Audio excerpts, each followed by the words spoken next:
সন্ধেবেলা হঠাৎ মনে হলো একটু কিছু খেয়ে আসি।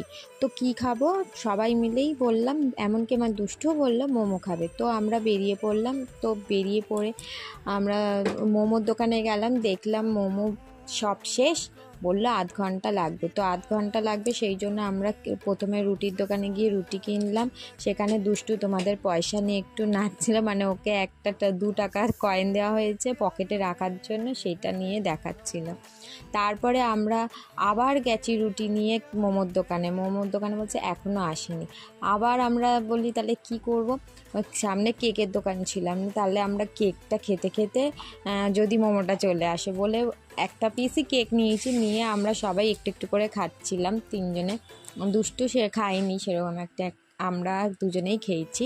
তো কেকটা খেতে খেতে 1/2 ঘন্টা মতন হয়ে গেছে, মানে আস্তে আস্তে করে খাচ্ছিলাম বলে। আর ওখানে তো বড্ড দুষ্টু